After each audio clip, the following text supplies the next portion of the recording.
और संघ संदेश न्यूज में आपનું સ્વાગત છે। ડાબકુ વડોદરા અને દિશા યુનિટ વડોદરા દ્વારા છોટાઉદેપુર ખાતે મેરેથોન દોડ યોજાઈ। આજે વહેલી સવારે જિલ્લા સેવા સદન ખાતેથી ડાબકુ અને દિશા યુનિટ વડોદરા દ્વારા HIV એડ્સ વિશે જાગૃતતા લાવવાના હેતુથી એક મેરેથોન દોડનું આયોજન કરવામાં આવ્યું હતું, જેમાં ART સેન્ટર તથા ICTC સેન્ટર છોટાઉદેપુર, વિકલ્પ સ્ત્રી સંગઠન, AP+ NGO સહિતના કર્મચારીઓ અને કોલેજમાં અભ્યાસ કરતા વિદ્યાર્થીઓ જોડાયા હતા।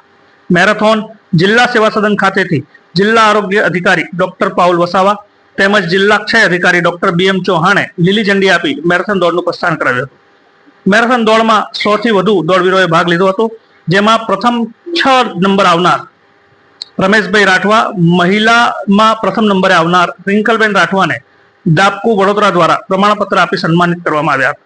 આ કાર્યક્રમમાં ડાબકુ વડોદરા ખાતેથી clinical service officer Bharatbhai Parmar, જિલ્લા TB HIV coordinator વાલસિંહભાઈ Rathwa, x army રમલિયાભાઈ Rathwa, વિકલ્પ સ્ત્રી સંગઠનના પ્રોજેક્ટ મેનેજર ઈશ્વરભાઈ રાઠવા સહિતના સમગ્ર ટીમ ઉપસ્થિત રહી હતી।